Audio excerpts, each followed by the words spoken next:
Pinagpalang araw mga kap, muli po yung lingkod, General Orion. Lady Orion.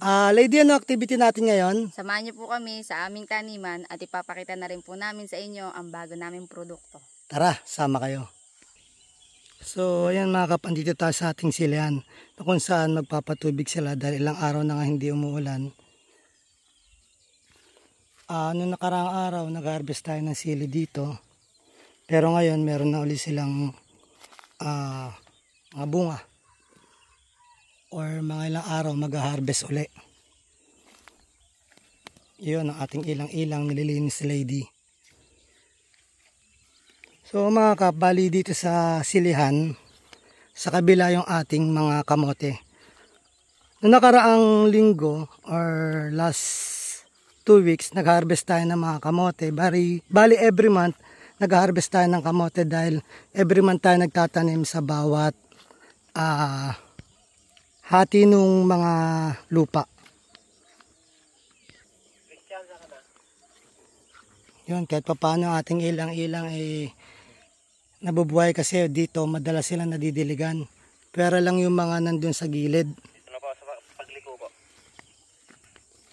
Okay. Yun. Kaganda. Ibig sabihin mga buhay. Mga 3 years, sana mapakinabangan natin yung ilang-ilang. So dito mga kap, baka 2 weeks mag-harvest na rin tayo ng mga kamote uli. Andito rin yung mga panggamit nating mga kamatis. Yan. Kung makikita nyo, hinog na sila. Mamaya pipitasin yan at ibibigay dun sa ating mga alagang hayop katulad ng mga kambing, baboy, yan, at saka mga manok. So ito kinuha na nila hindi kanina yan. Punta tayo doon para may pakita namin sa inyo yung iba pang activity namin dito. Dito may kita pa rin tayo mga iilang mga sili sa layer na to. Doon mga 3 linya lang ng kamatis. Bali, yan nga ginagamit namin yung mga kamatis dito. Hindi namin sila binibenta sa labas. Dahil una-una, konti lang naman siya. Pero yun nga, wala naman nasasayang. Ngayon, itong mga sili ngayon, mababa yung presyo.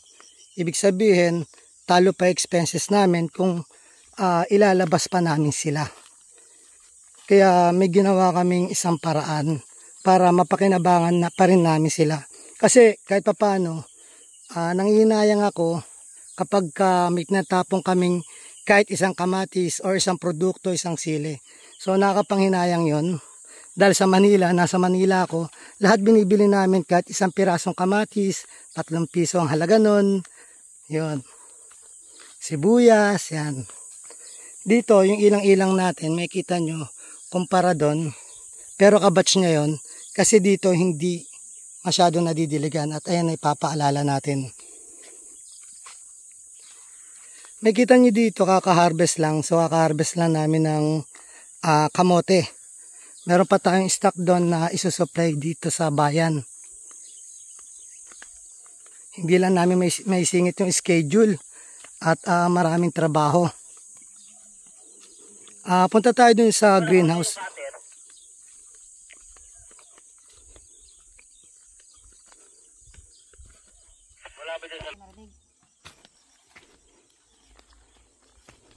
Ayun si Sam. So, ayun narinig natin sa radyo. Bali, kung makikita nyo dito, ito nga yung pinaghalong lupa at saka tain ng kalabaw.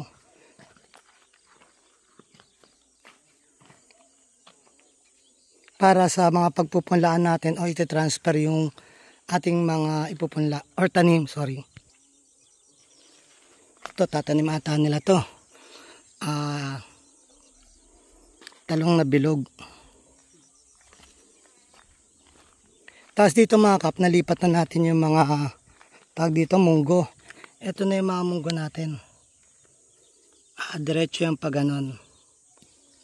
Buo dito, puro munggo. Yung area na to. Bali dito, etong pagitan na to, may maliit na space. Ilalagay natin yung napunla natin mga mustasa. Tara, pasok tayo sa greenhouse.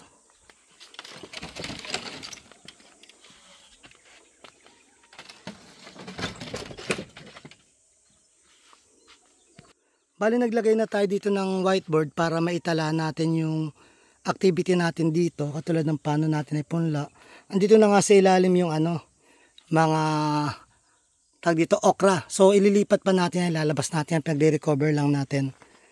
Dito naipunla nila yung nilagay na Taiwan, siling Taiwan. Tapos dito naman mga kap, ito hinahanda namin para magsibuyas kami. So ito trial, itong area na to. Ito, tsaka yon, bali 4 to. Habang hinire-ready namin to na pang sibuyas mga kap, dito nga at nag-harvest na nga agad tayo. Itinanim na, kakatanim lang, nag-harvest agad. So ito yon, yung kakatanim lang, harvest na. And then andito yung ating malunggay. Para sa itatanim din, ipupunla natin. Naglagay tayo ng mga bulaklak, nire-ready natin yan para dito. Pararamihin din natin yan mga kap. May kita natin dito, sabi mo may mga patay na, bali ito mga kap, may mga hinukay namin sa loob ng mga kayumito. Ganyan talaga yan, magre-recover pa yan, magtatanggal muna yan ang mga dahon. Ito naman mga mahogany, so magtatanggal muna, magpapalit sila ng dahon para makarecover. Andito yung mga mustasa natin. Ayan na itatransplant natin doon sa tabi ng mga munggo. Okay. Ito yung mga pinunlaan ni Lady, oh. Bawang to na, Lady? Bawang. So, ayan, bawang. Panggamit lang naman yung mga kap. So, lahat nandito, pinag-aaralan natin. Andyan ibang mga punla, flowering tree. Katulad nga nito. Palawan, cherry blossom. Naglagay tayo dito. Ewan natin ko, ayan na yun. Pero may kita natin na yun, may buto. Ayan, may buto.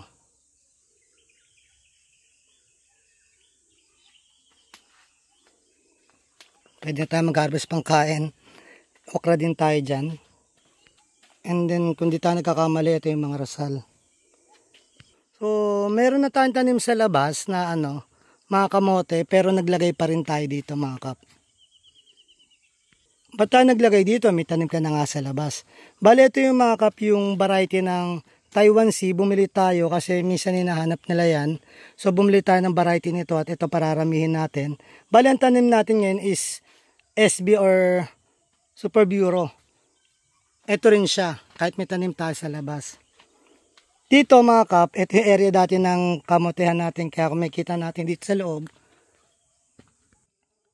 Ayan, may mga kamote. Yan. Sa area na to. Hindi pa siya ganun na nalinis. Ito nga, may kita natin. May isa pa tayong variety na ipalalagay dito para kahit papaano, kahit magpalit tayo ng variety ng itinatanim, hindi nawawala yung mga ibang variety na yon. Para kung may maghanap, pwede natin maitulong o maibigay. Ito nga yung Taiwan Sea.